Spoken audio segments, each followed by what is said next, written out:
Good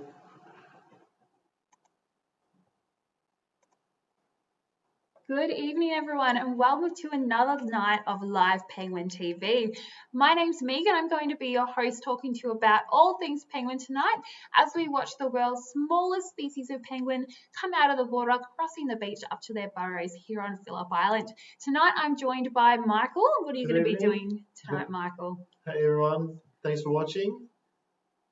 So, what are you going to be doing tonight, Michael? Oh, sorry. I'll be answering the questions from YouTube and Facebook. So make sure you send your questions in. We've got none at the moment, so we'd like to hear from all of you. And Megan will try her best to answer all your questions. Also, I'll be giving the penguin numbers. I may as well give that right now, just because I know there's probably lots of curious people. Lots of people wondering, I'm sure. So it was 1,798 penguins. Wow. 1,798. That's awesome. Thanks, Michael. That's all right. So I know a lot of you watch night after night. So if you watched last night and you made your guesses, see who in your household was, or your friendship group, who was the closest. And if you want to make another guess tonight, there might even be a prize in there for you. So as Michael said, he's going to be looking through the comments and the questions on YouTube and Facebook tonight. He'll mainly be focusing on the YouTube questions because on Facebook we will have a ranger going through all those questions within the next 24 hours, getting back to you and giving you a personal answer to your questions. But put through your questions on Facebook and YouTube, and Michael will be throwing some of those questions to me live tonight. I will do my very best to answer them. So send through your burning questions. Even if you think they're hard, I'll do my very best to answer them.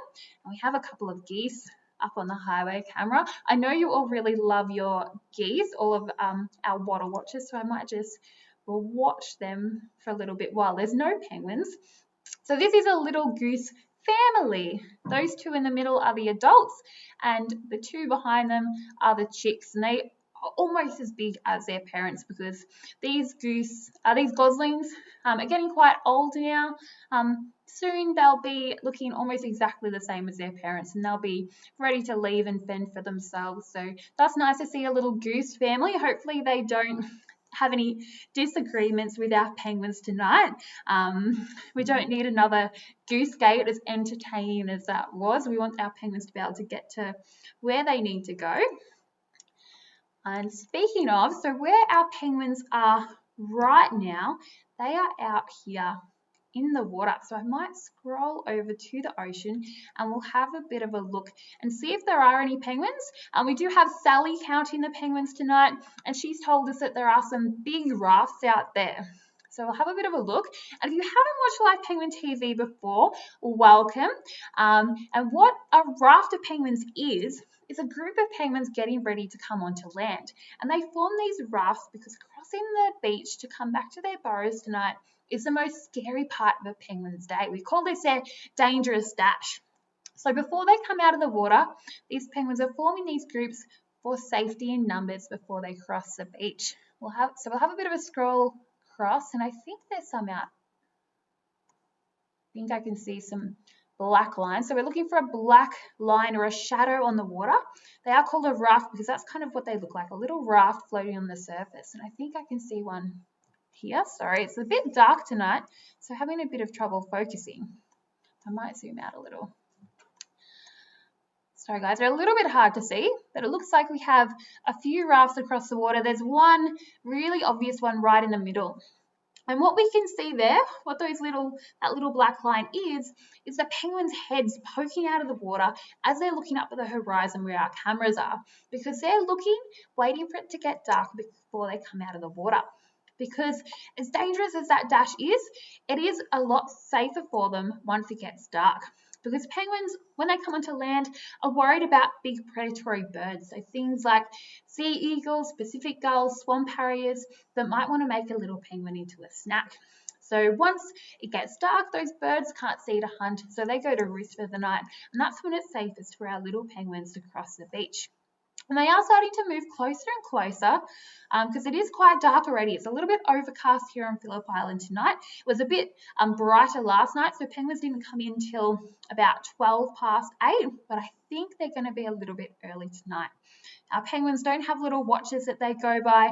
They're just looking at the sky, waiting until they feel safest. And I might follow this group because it's looking like the most obvious group coming in quite quickly, but we will have groups of penguins coming in all across the beach, so keep an eye out. And that's also what our penguin counter Sally is looking for. She's watching these rafts, waiting for them to come in and waiting for them to cross the beach so that she can count them. And she'll, once the first group crosses, she'll be counting those penguins for 50 minutes, so 50 minutes. So long after our live stream is finished, Sally will still be here counting the penguins. So if you do try counting them tonight, count as many as you can, and maybe times that by 2 or 3, and you might get the number that Sally would count over that 50 minutes. Now, as we follow this raft in, you can see some beautiful scenery behind these penguins. You can see the edge of Summerland Bay there. So we are joining you from Summerland Beach, looking out into Summerland Bay, out into Bass Strait, here on Phillip Island. And Phillip Island is also known as Millau. And Millau is the traditional name of Phillip Island, which is what it's called by the Boonwurrung. So the Boonwurrung were the first people here on Phillip Island, and they were coming here for thousands of years before there were houses or roads, way before there was a bridge onto Phillip Island. They used to come here seasonally in spring and summer, so around this time of year, to feed on shellfish and short-tailed shearwater birds, and they lived very sustainably and looked after the country here on Millau. So I would like to acknowledge the Boonwurrung as the traditional custodians of the land that we're joining you from tonight. I would like to acknowledge them and their elders past, present and emerging as the traditional custodians of the land that we're on. And I would like to acknowledge the custodians of the lands that any of you might be joining us from tonight. Do let us know where you're watching from tonight, whether it's nearby, whether you're in Melbourne, around Australia or anywhere else around the world. Let us know where you're watching from. And if you do know the traditional custodians of the land that you're on, pop that in the comments as well. We love seeing where you're all from and your awareness of those people who have cared for the country we're on for many, many years. Now I'll zoom out and we'll see if there's any more rafts anywhere along the beach. We will keep an eye out for the penguins that are going to come in nice and close in front of us here. And I think that might be another big raft out there. And you can also see out in front of us we have Pyramid Rock, we have Cape Willamite out in the distance, which is the other end of Phillip Island. And all of this area, you can see the entire southern coastline of Phillip Island is managed by Phillip Island Nature Parks. And that's who we are. And we are a non-for-profit organisation, and we look after our beautiful places and our animals here on Phillip Island through conservation, education and research. So we don't just look after our little penguins here, we do manage about 20% of Phillip Island. So we have our penguin colony here. We have about 32,000 little penguins that live all along the Summerland Peninsula. We do have our Koala Conservation Reserve, where we look after a number of koalas, some of which have been affected by the bushfires last summer and are being rehabilitated for release. We have Churchill Island Heritage Farm, the Nobby Centre. We also look after many beautiful beaches, wetlands and woodlands, as well as a colony of about 20,000 Australian fur seals. So if you do want to help us do the work we do here on Phillip Island to protect our wildlife and our wild places, you can come and visit us. If you are able, if you're in regional Victoria, you can visit us. Soon Metro Melbourne will be able to visit us, and hopefully soon the rest of Australia and the rest of the world. Because any money you spend if you do come here on a ticket or buying any souvenirs, it does go back in towards that research, conservation, and education. And if you can't come join us just yet, you can help us out by donating to the Penguin Foundation. You can become a Penguin Pal. You can adopt a penguin. You can get one of these cute little penguins wearing a jumper. There's many, many ways you can help us do the work that we do here. And even just watching this stream and learning a bit more about what we do and how we can protect our wildlife does make a big difference. I think Michael might have just heard something. Do we have any penguins? I think on we've the got water some. there? Sorry, I think we've got some kind of near the water's edge, but Sally's yet to give us a bit more of a confirmation on that. I think she was Okay. just noting the rafts were on their way. Awesome. So Sally's seen a number of rafts on their way into us. So I'll have a bit of a look across the beach and we'll see if there's any penguins popping out of the water just yet.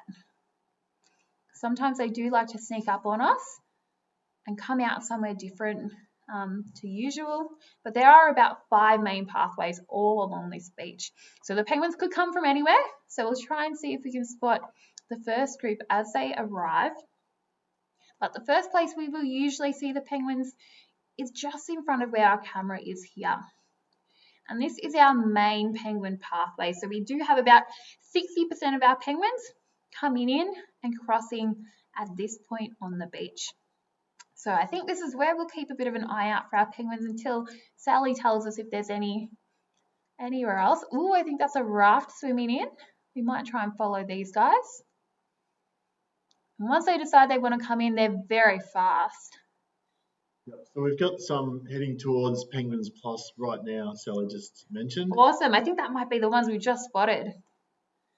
These guys swimming in. It looks like not a huge raft. Maybe see if you can guess how many's in this raft, and then when they come onto land and become a waddle, we can try and have a little bit of a count.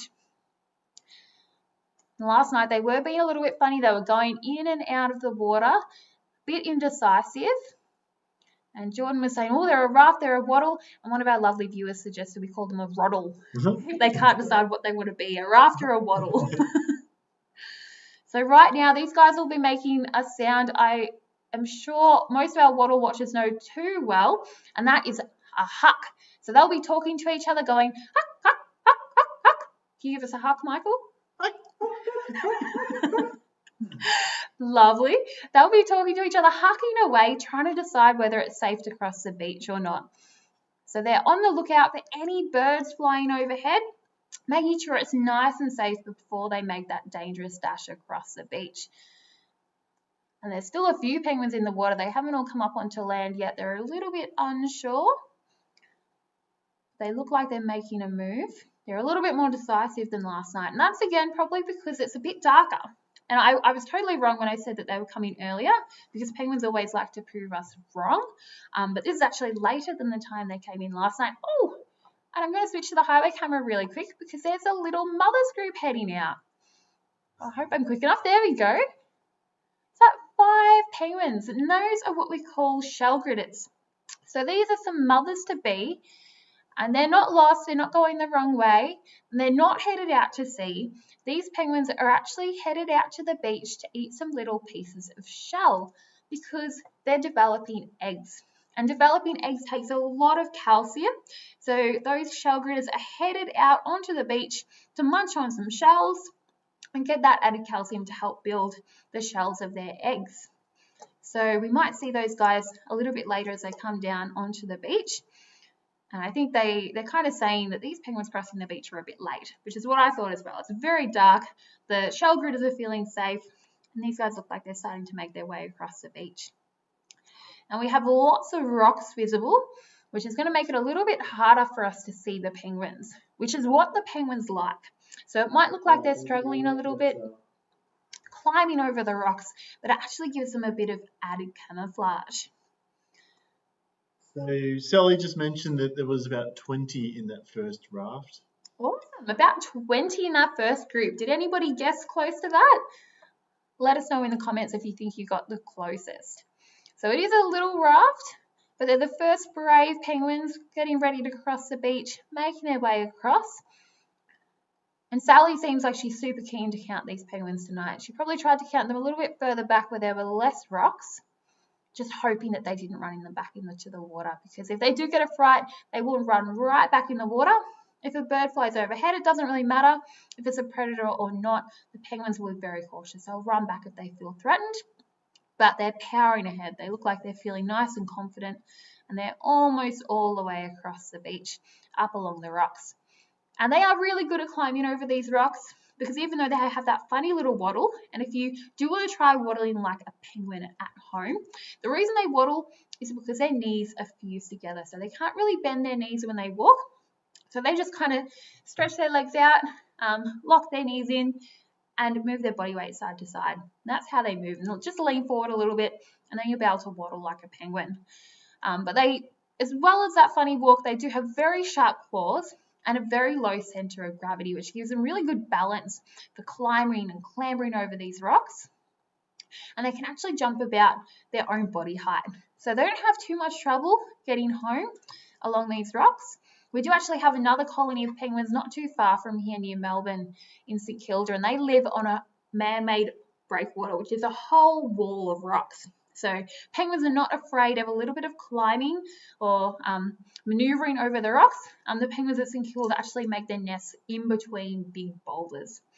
So this isn't too tough for our little penguins. They do like the added camouflage. They're almost all the way up across the rocks, this first little group of penguins. And once they get up here, that's when they'll feel nice and safe. We'll follow them up. And you'll notice that as we come up here, we have a bit of a river heading out into the ocean. Now, penguins are being smart tonight. They're going around the river, so they're not going to get swept back out to sea. I'm sure that's the last thing they would want. They're going to make their way up, but something else has changed. Ooh, who do we have down here?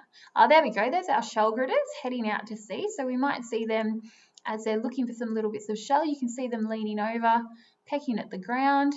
Haven't even made it the whole way to the beach. If they see anything white, they'll have a little bit of a peck to see if it's a shell. They might get a little bit confused as these penguins come to join them.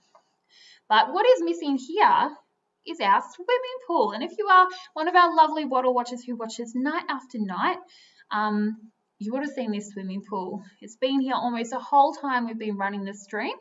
And unfortunately, the swimming pool is gone. You might have noticed that we were out of action for a couple of nights because the swimming pool actually overflowed into where we keep our live stream technology. So everything got flooded. We had to get some all new equipment to get us back up and running for our live stream. So the swimming pool is being filled in. So instead of seeing the penguins swimming through the swimming pool, we're going to see them cross this little river here to make their way back home. Oh, and they're clambering through the river. I love watching them in that little bit of water. They don't quite know whether they want to walk or whether they want to swim. So they kind of do a little bit of both. They're kind of walking and pulling themselves along with their flippers. There they go. While we're watching these guys come across the river, we might see if we have a question. Do you have a question for us, Michael? Certainly, we get plenty of questions tonight and some really good ones. So what we'll go with this one. Will the mother penguin leave the egg or the chick alone if she's hungry? Oh, that's a good question. Will the mother penguin leave the egg or chick alone if she's hungry? That's a very good one.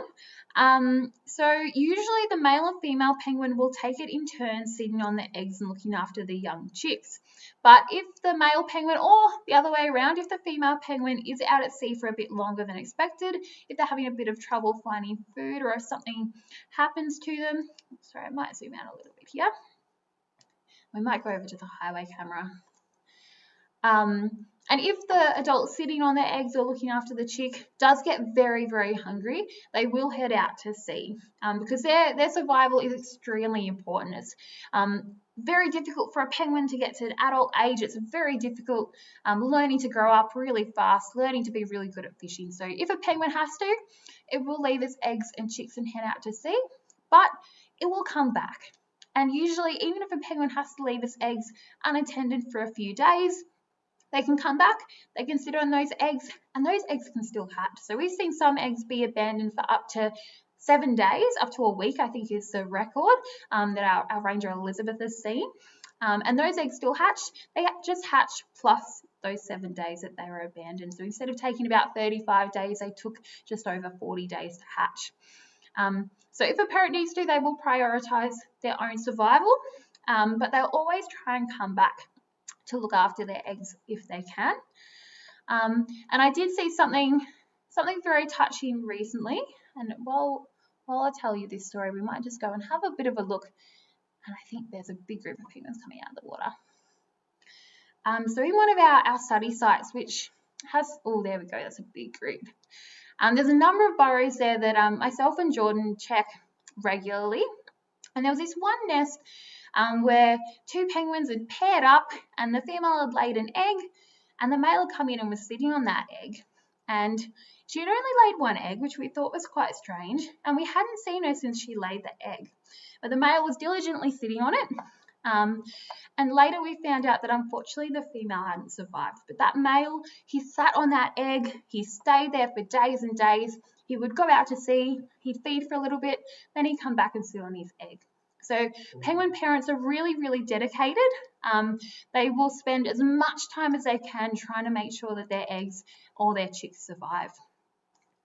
And if something does happen, which it does, sometimes something might happen to their eggs or chicks, they'll come back and they will try again. So we've had a number of burrows where something's happened, and rival penguin pairs come in, and sometimes they try and steal the burrow and they'll kick out the eggs, or maybe a predator like a raven has gotten in and eaten the eggs, and those penguins really quickly, within a couple of weeks, they'll come back and they'll lay some new eggs.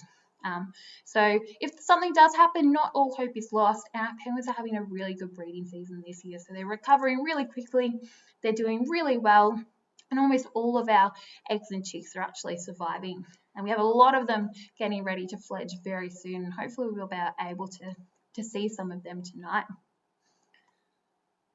Here these guys go. I've actually got a good question to follow up with that one. Yes. So why do the penguins breed at a certain time of the year? That's a great question. Why do the penguins breed now? Is it because they like the warm weather? Not necessarily. So it's because of the food availability. So in winter, the water is a lot colder, so food is usually further away. Penguins have to travel a lot further. They have to be out at sea for days, weeks. They can spend up to a month out at sea in winter. So if they're spending that long out at sea, they're having to travel really far. They can't come in often enough to feed chicks or to sit on eggs, because they have to be coming in every day sometimes to feed their chicks. So they breed in spring and summer when the food is closest. So penguins, we think, actually use a trigger to decide when they're going to breed. So they look for they don't look for it, they instinctively know that when there's an increase in sea surface temperature, that soon after that, there's going to be an increase in productivity. So there's going to be a lot more algae and things out in the ocean that feed up the food chain, which means there's going to be lots and lots of food very soon for our penguins. So even the time of year they breed is usually around August to November, but that can change each year. Sometimes they'll start early. This year we had eggs in July, so the penguins started breeding very early this year. And sometimes they might not get that trigger for breeding early at all. Sometimes they might not start breeding till November, because they just know. They know when there's going to be the most food, and they line up their breeding with that high productivity so that they have the best chance of raising those chicks and being successful in their breeding attempt. And our penguins here actually do something really interesting in autumn. So there's something that we used to call false breeding. And that was when the water got warm in autumn and the penguins thought, oh great, it's spring, it's time to breed.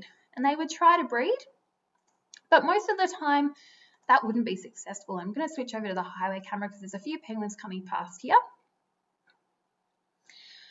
So that got called false breeding because the penguins would come in, they'd renovate their burrows, they would start to mate, but they wouldn't really lay eggs or raise chicks. But what we've started to notice happening more and more recently is that the penguins are actually breeding in autumn. So now we call this our autumn breeding attempt.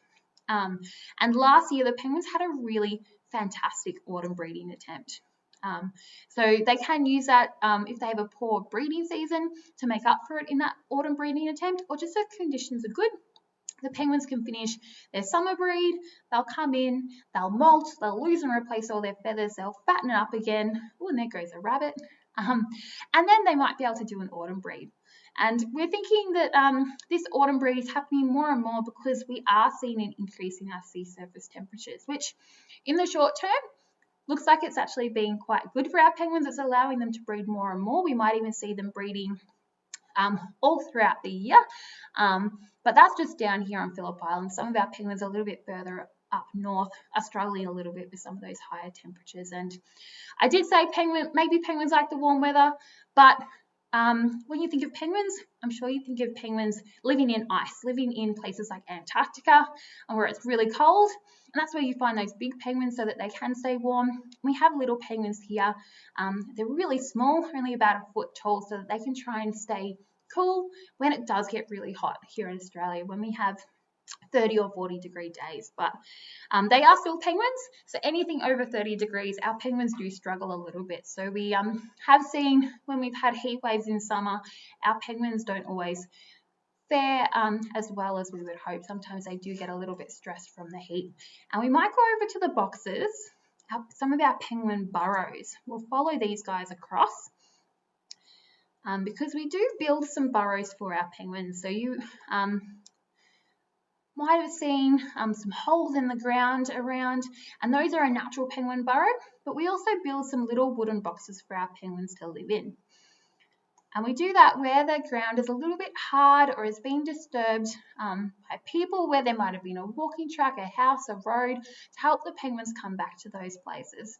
And I'll scroll over and we'll have a bit of a look. Oh, there's another shell gritter going out. We'll have a bit of a look at some of these penguin boxes. So they're great for, so I'm going to zoom out. They're great for welcoming our penguins back to these areas, and also for research. So these are some of our research burrows. They're a little bit covered by vegetation. And it does make it a lot easier, there they are, to go out and open a box and have a look at the penguins inside, rather than putting your hand in a hole in the ground and hoping a snake isn't inside. But something we found is that these boxes, there we go, there's one. And we'll see if there's any chicks at this one. There has been the last few nights. These boxes, they can get a little bit warm in summer.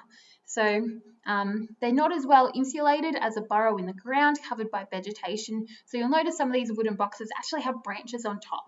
So we've actually gone out, put branches on top. Myself and Jordan also put in some plants around some of these wooden boxes to help insulate these penguin burrows, to make them a little bit cooler and help protect our penguins when we do have those warm days. There we go. There's a few penguins at this burrow here.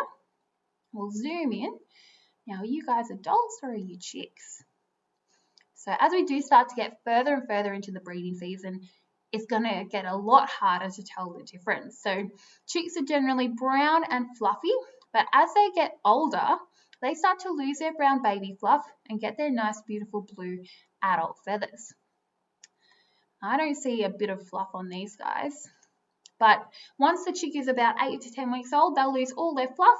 They'll be beautiful and blue. And the only way to tell the difference is that they have a smaller beak and they have a squeaky voice, which may sound a little bit strange, but instead of being like, they'll be like, they'll have a really, not the best impression. Thanks, Michael. They'll have a more high-pitched voice. So it can be really tricky to tell the difference. Do you have fluff on you? I think this one might actually have a bit of fluff on the back of its neck. Yeah. So this one is almost ready to go out to sea, and it's looking really chunky, which is what we want to see. So Jordan and I were out weighing some chicks last week, and we had some chicks that were 1,300, 1,400 grams, which is incredible for chicks that are almost ready to fledge, where the weight of an adult is usually about 1 kilo. So we've had some incredible weights. It's been a fantastic breeding season so far, and there's lots of chicks ready to fledge. So we're actually out last week and this week microchipping these chicks because we want to give them their own little microchip in the back of their neck, like one you'll have in a pet cat or dog. And it's like giving them a name before they head out to the ocean. We give them a little name, except it isn't a cute name like Peter or Polly or Paul, because penguin names do need to start with P. But these ones are a number. They're like 6, 8, 7, 2B, 3, 1, something like that. So it's not as cute, but it is what we use for our research to give these penguins a name And then when they come back, we'll know exactly who they are. And we can track how long until they come back, when they're ready to start breeding, and how well they do over the season. So we're able to learn a lot by giving a little name or a little microchip to some of our penguins. And these guys are heading over along the highway, so I might go over to the highway and see these guys going along there. While we're doing that, we might grab another question from Michael. So how long will the parents look after their young? We've sort of gone through that, haven't we? So there was another one. Yeah, well, I can answer that one. Do the chicks sort of go home as well, like sort of on with that one? Do the chicks, after they've fledged, go back to their parents' house, like, teenagers going to stay with their parents till they're 26 or something like that? Do penguins mooch off their parents? Yeah, That's exactly. a good question. So the penguins, the chicks will be with their parents for about 8 to 10 weeks before they are ready to head out to sea. So those chicks we were just looking at, they're probably about 7 or 8 weeks old. And they will be babysat for the first 2 to 4 weeks. So a parent will stay home with them, looking after them, making sure they're well fed, nice and warm. This year, those penguins have been babysat for even longer because there is so much food. Some of them have been looked after for 5. There was one that I was looking at today that was looked after for about 6 weeks, which is almost the whole time it was at home it was being babysat. So very spoiled, those penguins. But it isn't a lot of time, only a couple of months from hatching to leaving home.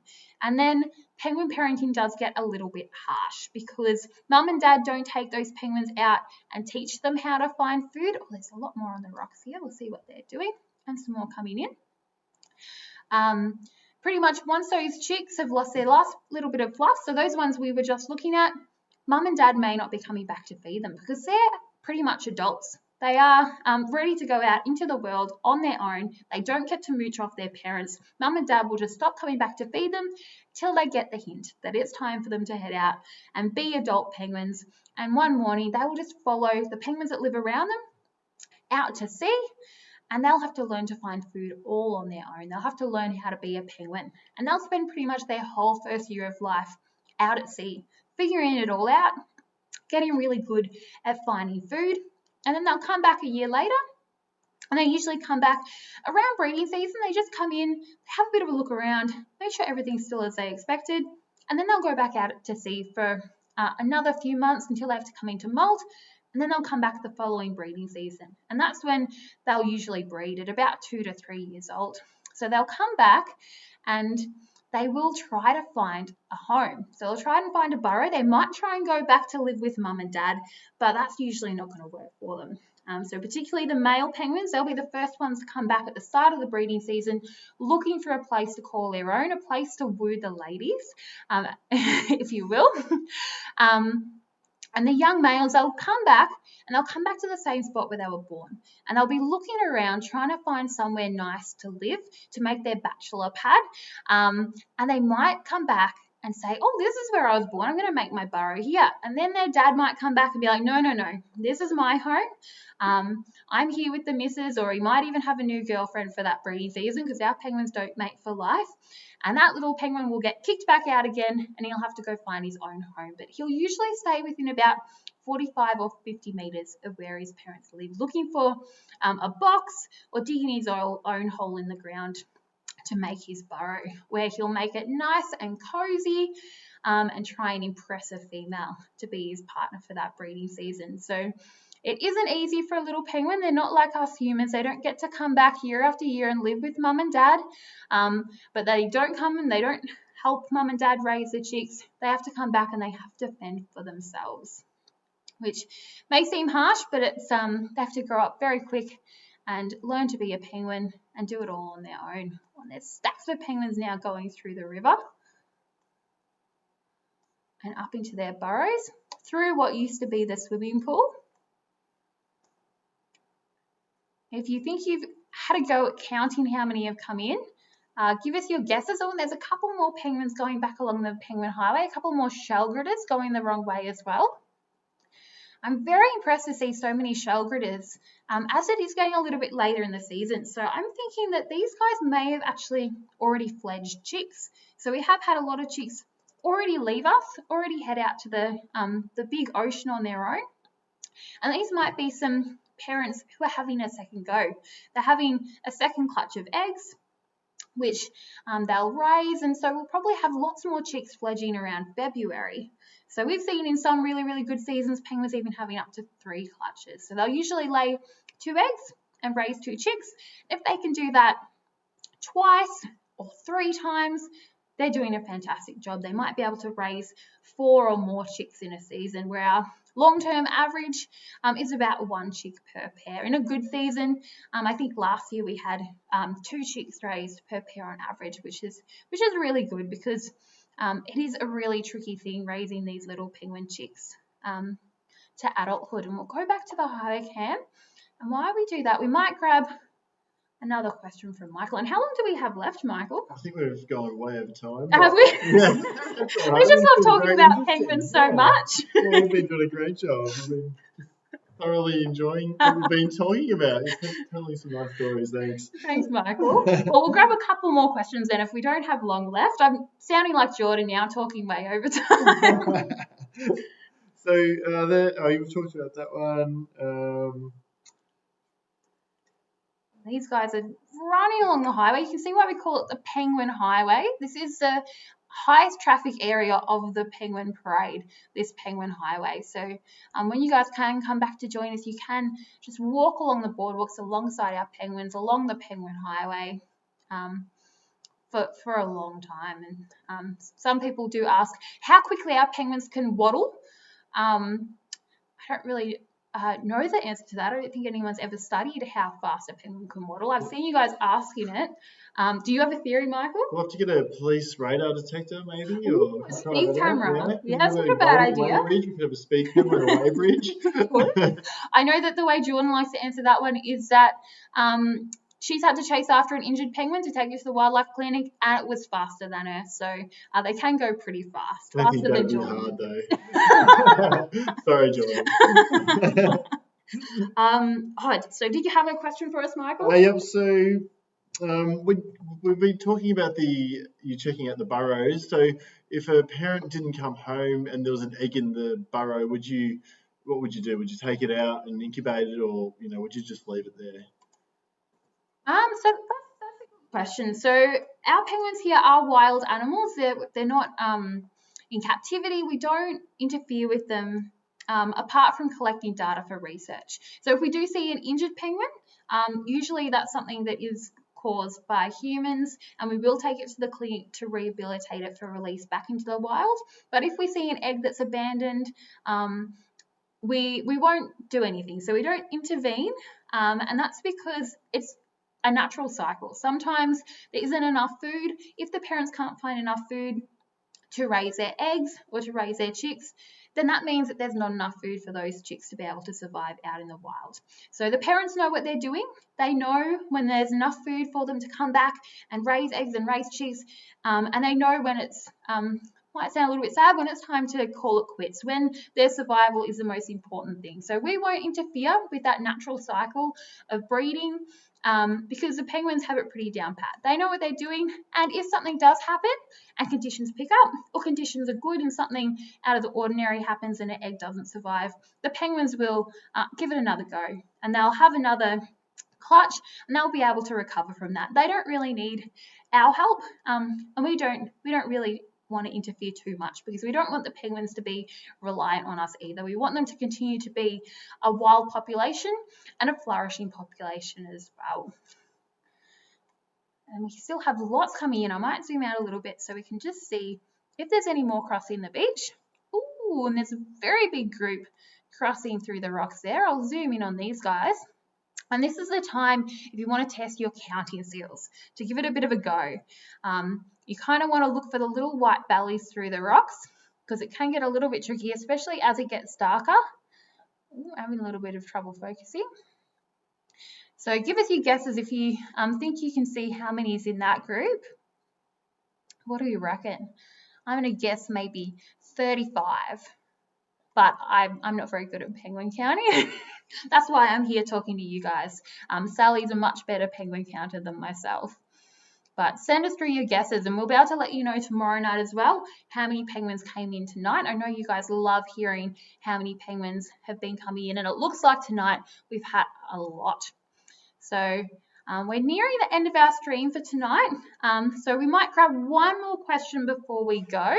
So I'll let Michael find a question for us as we watch these little guys heading through the river again. I know we missed the swimming pool, but I'm really loving watching them maneuver their way across the river. So we've got a question there for us, Michael. So we've got one little quick one. So we've been checking out the mums going to eat the shell grit. So it's a bit of a shell grit Speaking question. of, there's one coming up to the river now. So what happens to the eggs if the mother doesn't get enough shell grit or calcium? That's a good question. So what happens if the female doesn't shell grit?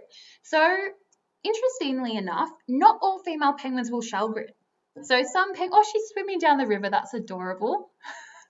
And one swimming up as well. So not every penguin that lays eggs will go out and eat those little pieces of shell. It's just like a pregnancy craving. Like human mums, every penguin mum is different. And initially they actually take the calcium out of their bones to form the shell of their egg. So when they're shell gritting, it's because they're getting a bit low of calcium in their bones. So they're going to eat those shells to supplement their diet. And if a penguin already has plenty of calcium, maybe she's been eating lots of bony fish, not so many jellyfish. I don't know how penguin diet works that way, but maybe she already has a lot of calcium, then she won't need to shell grit. So if she doesn't need to do it, or she doesn't go and shell grit, it's not going to be a huge problem. She might just be a little bit low in calcium and she'll be able to get that back. It's just a bit of a dietary supplement. Like if you take vitamin C or fish oil, it's just helping her have the vitamins and nutrients she needs to form a healthy egg, but she can definitely do without. So that's a really great question. I've never really thought about that one too much. Thank you, Michael. All right, so we are almost ready to leave you guys, and we do hate leaving you. We could watch penguins all night. We could spend another couple of hours watching these little guys cross the beach because they will be coming in for another couple hours after we're long gone. Even after we finish counting, there will still be penguins coming in and they are streaming in tonight.